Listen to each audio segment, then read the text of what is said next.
All right, everyone, welcome for our Healthy Bones workshop at Provolution Health. I'm Dr. Marcus, and this is a really important topic because there are so many people that are unaware of osteoporosis, its impact on their health and life, how osteopenia fits into that conversation, and even that there is a solution. Most people believe there's an inevitability that as they age, their bones will lose their mass, their integrity, their strength. They'll become more fragile, more brittle, and with that, a higher risk fracture and disastrous scenario for when there is a fall. And I'm going to share with you and show you, in fact, that that doesn't have to be the way. So excited to share this with you. I'm going to jump into my slide deck as soon as I can do that. And whoops, that was my email. So that was not my slide deck at all. Here we are here. So I'm going to start from the beginning. So you should now have my slide deck and me in the corner and a few other people. But I want to talk to you about healthy bones tonight. And there's a couple of things, and it's gone absolutely crazy in the presentation style. So we're going to go through this process anyway. We're going to understand bone health and bone integrity. There's 3 myths of osteoporosis that I want to share with you, the causes of osteoporosis and osteopenia and the distinctions between the two, and what you can do to prevent. If not, and I certainly and confidently and unequivocally believe you can reverse osteoporosis and osteopenia so that you can have strong bones now and into old age. To do and understand what osteoporosis and osteopenia is, we need to have an understanding of the bone, the tissue of the bone, and a little bit about the bone makeup. So firstly, bone is a living tissue from which substances are constantly being removed and replaced. And this is really important because you might think the bone is static, that you just simply have your leg bones and your arm bones or your spinal bones, and that's it. They wear down over time because, well, it's like, a wonderful, beachside rock over the millennia. It's shaped and altered and then eventually falls into the ocean. But that's not the case. Rock doesn't regrow itself, and so it will inevitably erode as with nature. But bone can erode because it's not given the opportunity to heal. It doesn't have to erode if the body is given self-healing opportunity. So during childhood, adolescence, and early adulthood, large amounts of calcium and other substances are added to or deposited in bone, strengthening the skeleton as it develops. And bone also acts as a reserve for calcium, which I think is really important for people to know and understand. And we'll talk more about pH and bone erosion a little bit later. So bringing that conversation now that there's a role for calcium in bone. But what makes a healthy bone? Strong bones contain plenty of calcium, as we spoke about there. And if we lose that calcium deposition, we become weaker. They may break. And that's based upon the hormones, genetic factors, gender, and as we'll see, a whole host of lifestyle factors as well. So our bone is our strong structure. It's our suit of armor in our spine. It's our limb support. And it's, as we said, constantly being remodeled. In fact, you get new bones every 7 to 10 years, and approximately 15 months, you get a superficial turnover of the bone itself. So because bone formation is part of a natural changing of the bone, you get old bone materials replaced, new bone deposited. If you are getting new bone deposited and you support the healing of bone, then that means you have the ability to strengthen and repair bone over a period of time. So now that we know a little bit more about bone, well, what's osteoporosis? Most people have heard of osteoporosis, and perhaps they even feel like osteoporosis is a natural part of aging as you lose your bone density. And that in part is a perception that is true because most people don't do what we're about to talk about within this presentation. So osteoporosis is a condition characterized by loss of bone mass, leading to fragile bones that may break easily. And that's when you think about elderly people who fall, fracture their hips or other bones, and those fractures are a result of a lack of integrity of the bone because there have been loss of bone density, loss of bone mass, a leaching of the calcium and other minerals of the bone, making it giving it that vulnerability. So as a person gets older, some loss of calcium from bone is normal, but severe loss results in gaps in bone structure. So instead of having its integrity, instead of it being structurally stable, the gaps that are produced by this rapid and extensive loss of bone density create a brittleness, a weakness, and a fragility that can lead to fractures. And that obviously is no good. It's certainly a problem for many different people and the impact that it's had. So all bones can be affected by osteoporosis and this loss of bone density and integrity, but it's most common in the wrist, the back, and the hip.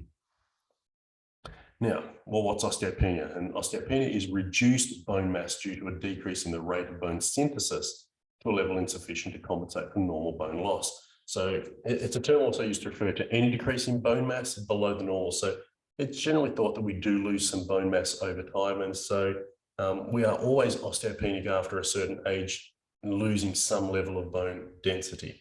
So when we have that accelerated bone density change, because we're no longer producing the bone in the way that we're ideally would like to do, then we start being osteopenic as a result of that. So what that really implies is osteopenia precedes osteoporosis. Osteopenia is be prepared, things are happening in your body, and as a result, you may want to make changes. Otherwise, this is going to get worse over time and fall into the medical classification of diagnosable osteoporosis, where we now have a concern for the integrity of your bone. So it's almost like we have a continuum of healthy, strong bones, osteopenia, and then we move into osteoporosis, where we are now at risk for challenges in relation to what's happening there with the bone integrity. Are we still not seeing the slide deck at all? Oh, sorry, I had comments there. I did not see those comments.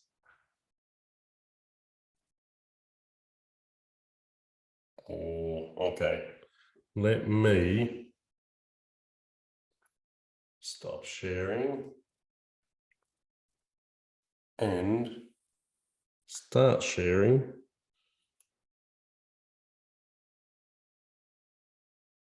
Now have we got that?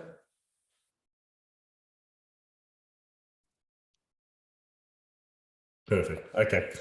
I am going to show you the slides that we did have, because it wasn't too much.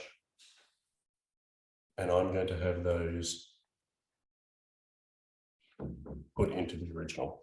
All right, so continuing on. So there are risk factors for osteoporosis and losing our bone density. And so the first is, there are things that you can't change and things that you can change. And interesting enough, there is a lot more that you can change that you can't change. So you can have genetic factors. I'm talking about genetics first, because you can have genetic factors. So, well, my mother had osteoporosis. Her mother had osteoporosis. I'm at risk of having genetic osteoporosis. And that is true to the extent that you have a predisposition for the expression of genetic osteoporosis. But a predisposition is not a qualification. It is a potential for this to occur at a higher rate than it otherwise would. However, what switches on the genetic expression of that is the lifestyle choice in more than 90% of those genetic cases. So while you can't control your genes, you can control your lifestyle choice, and those choices influence whether the genes are expressed to produce osteoporosis. Females more commonly experience osteoporosis than men. Older people experience osteoporosis more than younger people. If you have had previous trauma, fractures, or damage to bone, there is already a stability issue, and that can predispose to further decline. And certain medical conditions and medications also predispose the likelihood of osteoporosis. But as you will see throughout this entire conversation, you can be a strong female doing the lifestyle choices we're about to talk about. You can age and still maintain mobility and activity and do these things that we're about to talk about to keep strong bones or even reverse damage that's there. You may have a fracture, and if you know how to manage and do the exercises we're about to talk about here, you will limit that capacity. And if you lead a healthy lifestyle, most of those medical conditions and medications won't be required. As a result, you won't put yourself at risk of osteoporosis. What you can change, what you can control, is the nutritional intake of elements such as calcium, vitamin D, magnesium, which also has a play in there, and other nutrients as well. You can quit smoking, because that's certainly not very good for you. Alcohol consumption has an impact, And most importantly, things like your diet and nutrition, your physical activity, your posture, the postural integrity, and obviously coming off certain medications and lowering your body weight, so that there's a degree of health within what's happening with your body. You can make all of these healthy lifestyle choices and therefore minimize and diminish your risk factor and actually negate those things that you can't change. So hopefully that makes sense, which is why I wanted to begin with this background and this information. And it's important to know osteoporosis is a real concern, a real condition, and must be addressed. Certainly in my mind, I think it's an integral part of what's happening in people's lives as they age. And we see that 70% over people 65 years of age have osteoporosis, but have not been screened. And so, we know that there are lots of incidences of breast cancer and strokes and heart attacks, but there isn't because more osteoporotic change. But most of those people have not been screened for osteoporosis. So you could be walking around with a potential risk factor for fracture of your hip or your spine or your wrist without being aware, because you've never had a screening and you're not conscious of the presence of your osteoporosis, because it doesn't necessarily, although it can, evidence itself as pain. And if it does produce pain, it's usually associated with an arthritic and degenerative condition associated with the osteoporosis. So you've got arthritis and osteoporotic change simultaneously. And when we talk about pH balance a little bit later on, you'll see that those two correlate perfectly. But if you are not aware that you have osteoporosis, it's probably not going to motivate or prompt you to make the decisions that we're going to talk about in this particular event. So the first thing, now we understand what osteoporosis is, osteopenia is. We also know that it's common, it's significant, and it has an impact on people's health and lives. It associates with other conditions such as arthritis, so it does need the attention that we're giving it tonight.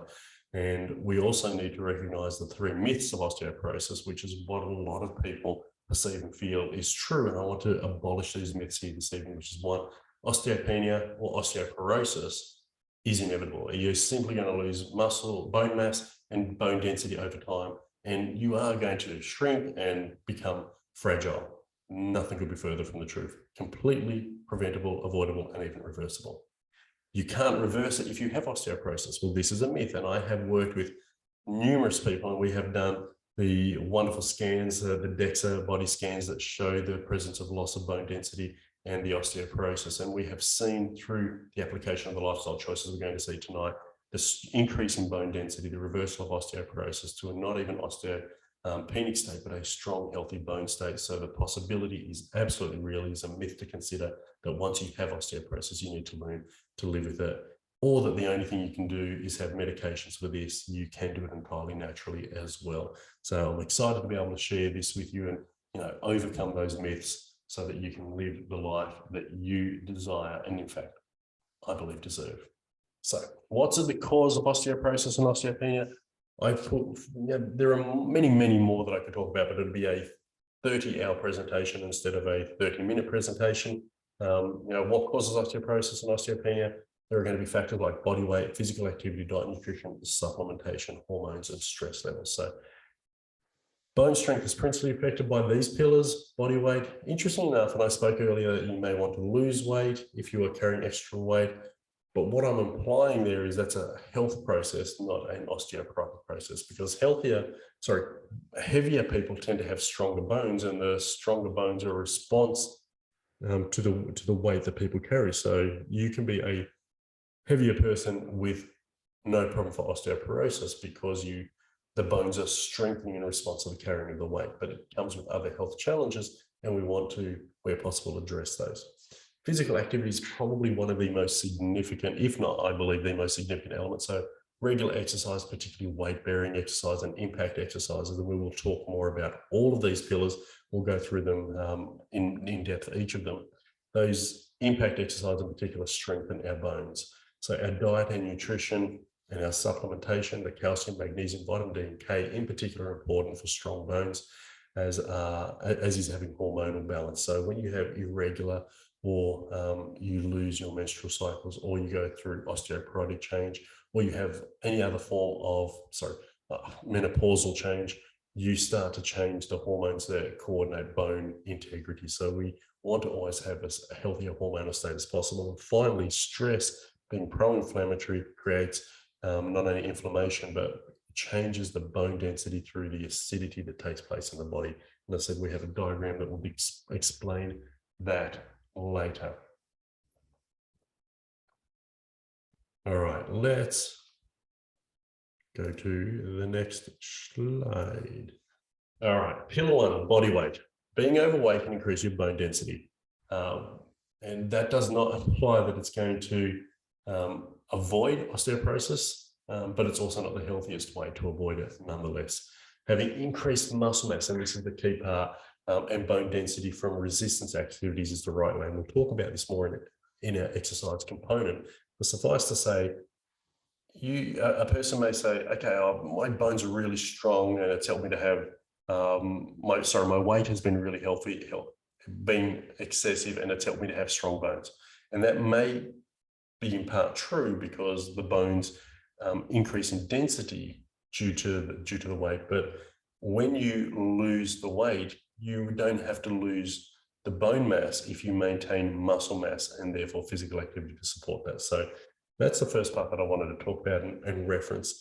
And to understand that, if you think for a moment, if you, in the image where I'm there, you can see my hand, and I have soft hands because I have an indoor job here adjusting people. But if you feel the hands of a concreter or a landscaper, somebody who uses their hands, a bricklayer who uses their hands a lot, their hands become not only more muscular and thicker, they produce some calluses and thickening of the skin. And the reason they produce the thickening of the skin is that the skin responds to the abrasion. It is a protective mechanism from skin. It lays down more skin so that it can actually not be as traumatized by virtue of the micro traumas of picking up bricks or shoveling that may do. And so the hands become thicker and the skin becomes thicker and therefore stronger to deal with that trauma.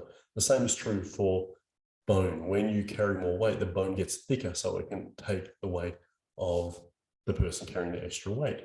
And when you change fat to muscle, you maintain to some degree body weight, but you change the ability of the muscle to absorb force because more force is put through muscle. So increasing your bone mass through increased muscle mass is a healthier and stronger way to do that. So hopefully that makes sense and you understand that distinction. But now we get into the second pillar here, which is exercising for strong bones.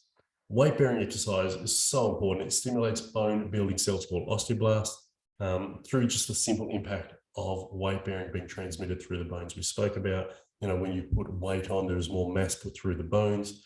Well, the fact that you walk and you step and you move and you jump, there is more weight going through the bones in those scenarios. So the body says, well, if we're going to have this impactful lifestyle, we want stronger bones to respond.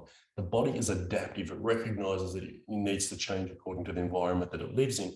And so when we have this environment of regular movement, regular walking, regular impact, the body says, well, let's have strong bones to respond to that.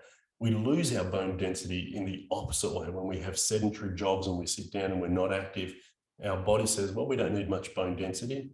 We'll just use this decline in our bone density over time. So we're designed to be active and have active lifestyles. So we can walk, which is a great activity, and can promote leg strength, which helps with our balance as well. But be aware that walking doesn't build bone density to the same extent as impact exercises. In fact, really the walking is about maintaining bone density and supporting the body and the current bone mass. If you want to reverse osteoporosis, we need to develop other activities and exercises to achieve that. So some great exercises for strong bones, walking, as I said, to maintain that. Anything you can see here, probably the Pilates and yoga are the more gentle forms of maintaining that bone density, or there are specific yoga practices though for osteoporosis, which are really quite important as well in that regard. And we'll talk more about that later for people who have conditions that limit them for impact, that, yoga can become one of those practices. But now we start to look at impact exercises like dancing, jumping rope, jogging, tennis. All of those have impact associated with it and actually accelerate the bone density changes. And finally, when you're loading up Bones, like we spoke about, when you carry weight, you increase bone density. Well, when you lift weights, you increase bone density. So that's the strongest way to reverse impact exercises with weightlifting. And really, I'll show a picture at the end of what I mean by some impact exercise, not a picture. I'll come off screen and show that as we get to the end so that you can understand what I mean there. But if you are willing to do these exercises as a consistent part of your lifestyle, you will see bone density changes. So exercise to prevent falls and fractures. I wanted to throw this in there because if you are older and you have osteoporosis and you have a concern of the risk factor of the osteoporosis, you want to start stabilizing and improving your capacity to function and to limit falls. So getting up from a chair without using your arms. Most people know that, you know, they put their hands there and they get up and they leverage their upper body so they don't have to use their lower body. Well, we want to change it and start using our whole body. We want to balance on one leg and do squatting based exercises to start strengthening those legs. And that certainly helps build the tone, the muscle, the integrity to limit the likelihood of a fall. The balance is such an important exercise. And I think everybody should be doing balance exercises if they are not, because we no longer go jumping and skipping over rocks and rivers and walking on logs. We don't test our balance out, and we walk mostly on carpeted or tiled or wooden floors. So there's no uneven surfaces that demand us have greater balance. And these are really important exercises to secure stability. Good strength and balance can help prevent falls and fractures as well. We spoke about that, but really to make sure we don't put ourselves at risk, remove trip hazards, get your eyes checked, keep a night light on, get your medications checked, but mostly stop multitasking. Don't walk around looking at your phone while walking through the house or, putting yourself at risk in that way. That is a wonderful way to make sure you keep yourself strong and limit the likelihood of a fall. But ultimately, the key thing I want to say, and I'll talk more about this, as I said, we talked towards the end, the most significant way to increase bone density is impact exercise, regular and consistent impact, unless you have arthritic or degenerative condition. And in that case, you need to find solutions. And that is obviously the potential of working with your practitioner to find solutions, or that's where you do modified adaptive exercises like specific yoga practices. Because if you've got an arthritic or degenerate hip, as well as an osteoporotic or hip, you might want to do the impact exercises, but you're in pain as a result of those exercises because of the limitations. And that's where you start introducing some of the other ones, as well as the therapeutic processes to restore the body into a healing process, so it's no longer limited by arthritis. So one, treat your arthritis. Need help, let me know. That is my area of specialization. And after you address the hip, after you address the arthritis, you can then address the osteoporotic change within the hip. So some of the modifications for people with arthritis or degenerative conditions and pain. So you modify the exercise as we just spoke about there. We don't want as much impact. We want more mobility and range of motion to start with. We want anti-inflammatory processes such as boswellia and turmeric, which act as an anti-arthritic, anti-inflammatory. And we have products within the practice around that. And again, you can discuss any of these with me. Once you manage the arthritic and inflammatory condition, you can then start doing more exercises. So we start with the balance, the stretching, and then we add strengthening and conditioning processes in. And once the body is healing and moving and more adaptive, then we can add in further extension of those exercises where impact becomes possible. But firstly, you need to address the underlying condition and the mechanism of that problem. All right. Pillar 3, diet, nutrition, and your supplementation. Look, the safest strategy is eating a diet that is anti-inflammatory in nature, fresh with, fruits and veggies, minimally processed, lots of nutrient presence within there, and limiting caffeine and carbonated drinks as well. So I put a slide up here, diet, nutrition, and supplementation, from where you can get your varying nutrients for strong bone, calcium, vitamin D, and vitamin K. So you can, in your own time, screenshot that or come back to the replay of this and pause at this point, write those down. But it really does show a healthy diet. It doesn't say anywhere in there ice cream, chips, biscuits, lollies, cake, fast food, junk food, takeout. So if you want strong bones, you've got to, and it certainly does not say sugar. If you want strong bones, you need to make strong health choices, and those strong health choices play out in every part of your life.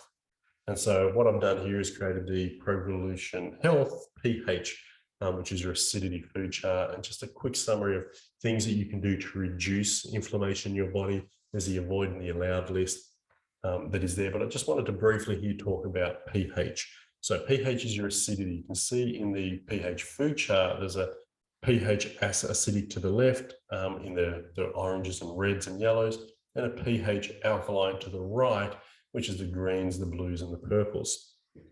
And you can obviously see there are acidic foods like your fast food, junk food, soft drinks, etc. And then there are your alkaline foods, which are your green leafies as your priority there, and obviously drinking water instead of tea, coffees, or alcohols. What is important to know is that your body is alkaline. Your physiology of your body has a pH between 7.15 and 7.45. And to explain what pH is, pH, as I said, is acidic and alkaline. You've got a measure of 0 being the most acidic you can possibly get, 14 the most alkaline you can possibly get, and 7 is neutral in the middle there, which is about water. The pH of water. So you are slightly alkaline. So you need to make health choices that are alkaline. And when you make acidic health choices, the body robs Peter to pay Paul. It alkalizes it. If you're making an acidic choice, the body keeps your pH in the alkaline state by dumping alkaline substances into the body to buffer that. Now, I'm going to explain what buffering is first. So if anyone has ever had a pool, they know they do an alkaline check or an acidity check, and they put a little tablet in the pool, or they scoop the water out, they put it in a container, they drop a tablet in, and it measures the pH. And if the pH is out of balance, they correct it. And the chemical you put into the pool to restore pH is called a buffer. That is a name for a chemical to restore a pH. Well, calcium deposited in bone is the most alkaline substance in the body, and it becomes your buffer to maintain pH if you're leading an acidic lifestyle. Okay, I know that's a lot to take in and it sounds complicated, but suffice to say, your body, unlike a swimming pool, can self-correct. So the swimming pool can't correct. It goes green and slimy if left to its own devices. You need to check the pH regularly. And when you check the pH, and make a correction, you buffer the state of the pool so it stays crystal clear. But if you don't do that, it goes green and slimy. Well, the body's intelligent. It's not going to let itself go green and slimy because that's a condition called acidosis, and you die from that. So the intelligence of the body, the same intelligence or wisdom that causes your heart to beat without you thinking about it, or for you to breathe without conscious deliberation, and for a cut to repair, all of that happens because the body has an innate intelligence, an inborn wisdom. And that wisdom also regulates the pH of the body. It keeps you in that range. And what it does is it takes calcium from bone, deposits it into circulating blood to restore pH so you don't go green and festy. The intelligence of the body ensures a natural, normal pH. Now, the challenge is if we lead an acidic lifestyle, the body's going to continue to have to buffer or compensate for that. And that's where we start to get osteoporosis and osteopenic change, meaning our lifestyle, particularly our diet and our stress levels, can produce the inflammation that results in the body needing to self-buffer, self-regulate. And so the avoid list restores bone strength, bone integrity, and limits the amount of calcium being withdrawn from bones to maintain the pH. Because calcium is the most alkaline substance in the body, and the body draws on calcium to keep that pH in the alkaline range when we have an acidic lifestyle. Hopefully that makes sense. Let me know if you've got any questions on that at the end, because I can revisit that if needs be. So here's a quick list of how you can get your calcium. And really, I know we've got some dairies in there, and there's some question mark of whether that is in fact the case. I would actually mitigate those and limit those, and I would still go for my green leafy vegetables. The darker the green, the better it is.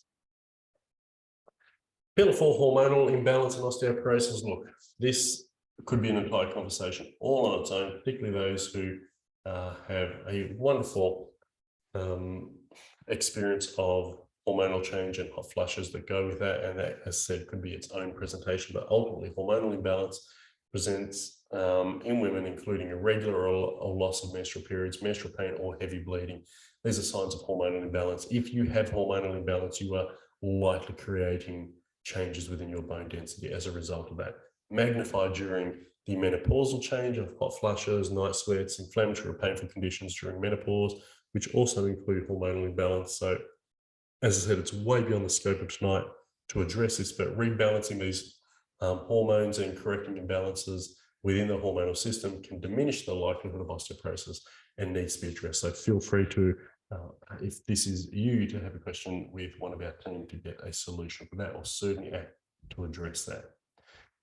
If there was, other than exercise, one factor that is significant in the production of osteoporosis, it really is pillar 5 stress levels.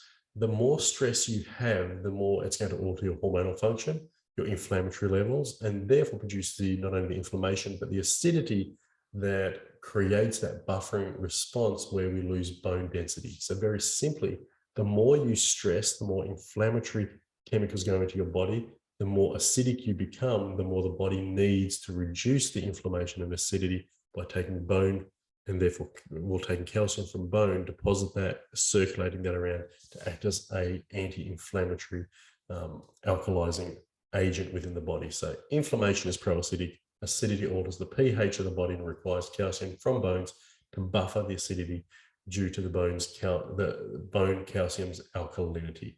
So that is what that pH scale, again, talks about and references that if we're stressed, we're pro-inflammatory, we're moving towards bone weakness, and we need to make better health and lifestyle choices around that. And that includes elements like breath work, meditation, taking time out for rest and relaxation, and living a more balanced and healthy life.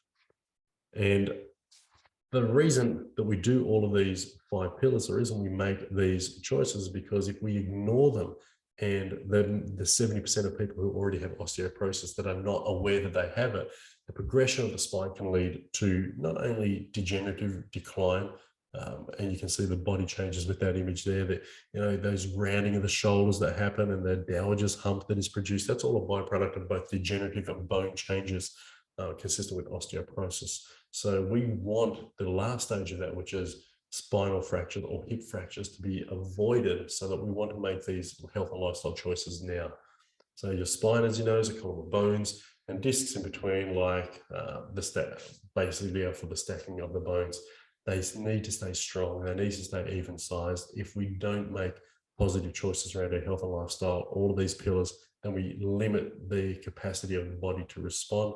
We can alter our bone shapes, and those wedging or triangular shapes that result can not only change the curves of the spine, they can accelerate the degeneration of the spine into that kyphosis or stoop posture, but that also results in further decline of bone density and puts you at risk of fracture.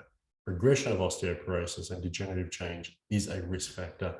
And as we come to a conclusion here, you know, our goal is to have strong bones now and into old age. And the process is not only those lifestyle factors and a chiropractic lifestyle being adjusted, it's about making positive plans for the future.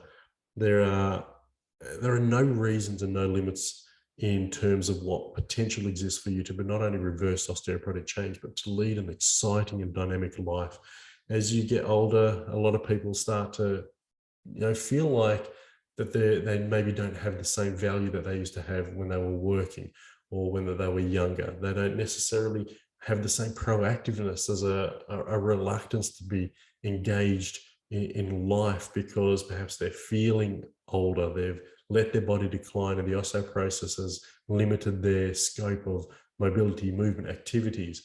Well, that's why you make these health and lifestyle choices, to revert back to a younger, healthier body, a dynamic body that is capable of living more productive outcomes and finding more enriched experiences for life. Because when you decide that you want to lead an extraordinary life and to live in a compelling way, having strong bones gives you the mobility, the freedom, and the independence to do that with confidence and certainty. So it's my call to action here that every person take responsibility for their health, for their quality of life, so they can live the way that they want to live. And so that means you can have strong and healthy bones too. And if you are concerned that you have osteoporosis, please give us a call. We can send you to be assessed for that.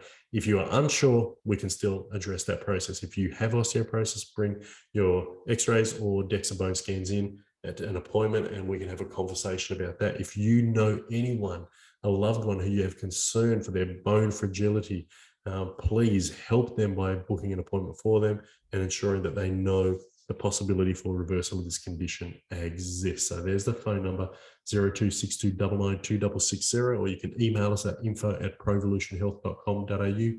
And as always, share, like, and subscribe. We are on social media. These videos get housed there in many of our other workshops. We like to produce, really valuable content for our community. So please share us with your friends and family and colleagues so that we can continue to serve not only our practice members here within the practice, also our community and humanity by ensuring that the message of hope and health is available to everyone. So we are excited to be able to share that message with you. And if anyone has any questions, I would love to be able to address those now. Over to you for questions, peoples. Hi, Marcus. Thanks for that. I was just wondering, what's the link between osteoporosis and arthritis? Well, the first link between osteoporosis and osteoarthritis is one, both are an inflammatory condition and a degenerative condition, in the fact that mostly arthritis is going to have a number of traumas associated with it. Firstly, a physical trauma, injury or damage, and then a biochemical trauma, too much acid inflammation, usually also a postural trauma. And again, if there are stress levels. And so arthritis is a byproduct of the accumulation of unaddressed traumas. And when those are present, you see changes in either disc or bone shape.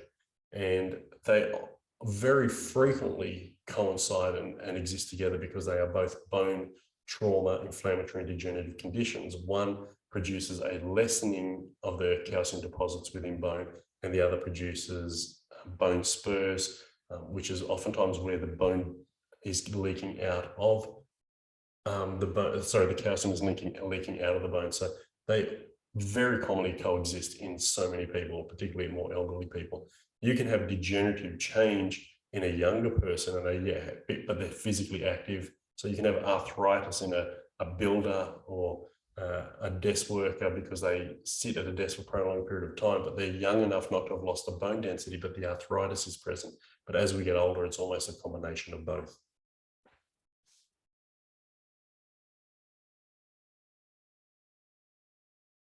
Hopefully that answers that question. Any other questions?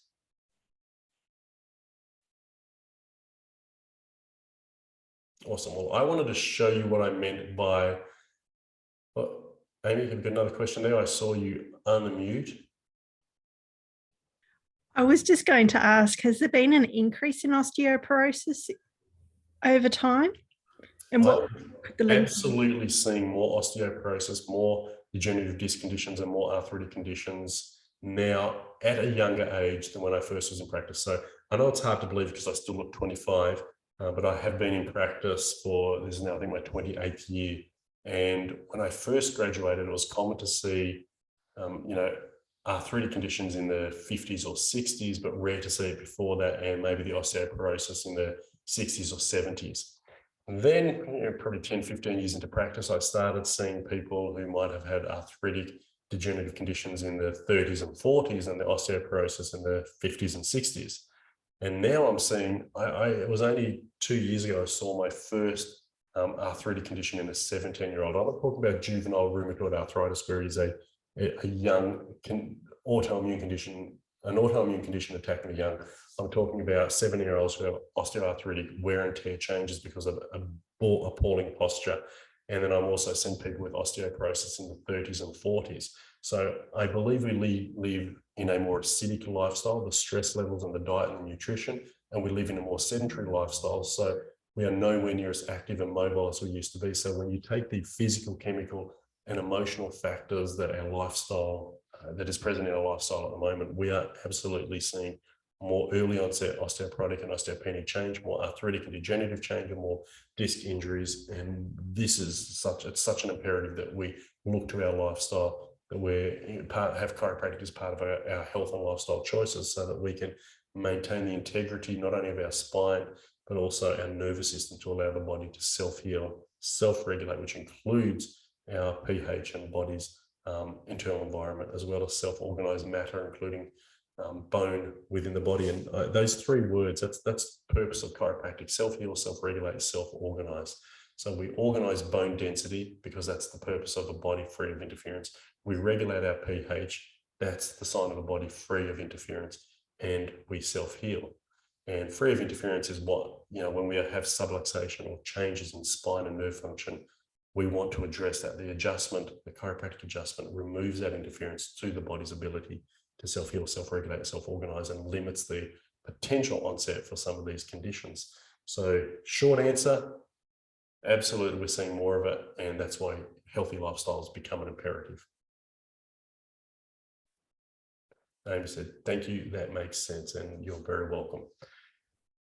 If you do have a question, feel free to jump in. I'm more than happy to answer. I am going to move away from the microphone for a moment and shout out as I just show you what I mean by impact. And it's going to be a little bit difficult to demonstrate because you won't see the whole body, but this is what I mean by, and if you go back and watch the YouTube live that I did where I was doing frog leaps, that will explain it visually as well, but just one moment. So if we're walking, there is impact. We're hitting the earth every time we walk, but it's a gentle impact. But when we do a jump and leap, we have to insulate ourselves against that trauma. So if you jar yourself, that really hurts. But when you soften your landing,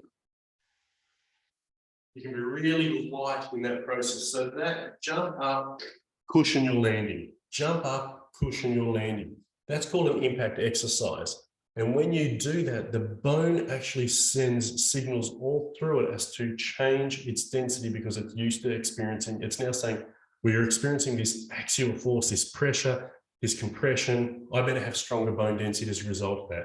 So things like frog leaps are a really valuable way of contributing to that and loading the bones up with weights through exercise. If there were two things you could start doing to improve that, that's where I do. But again, the challenge is if you've got an arthritic condition, if you've got already arthritis within your hip or a disc injury in your lower back, that impact work becomes more difficult, which is why then you need to get the chiropractic support work to support the healing of the tissue before then you evoke these more impactful responses. So I just wanted to visually show you that and find ways. I mean, if you just wanted to do walking every day, some skipping every day, add some weights to it, and then do frog leaps throughout your gym program, you're going to reverse your osteoporotic chain. And if you get chiropractic care, then you will be able to support the body being able to take this impact and be able to then be on the right side of the healing curve. Hopefully that makes sense of that point that I raised earlier and draws that to a full circle, and we have closure on that comment. If there are any other questions, let me know, because otherwise we are coming to the end of our time. Thank you, Amy. We've got calls like that. I appreciate that. All right. Well, everyone, go be amazing. Make positive, powerful health choices in your life. And if any questions, we are here to serve in any way we can. I wish you an extraordinary evening. Thank you.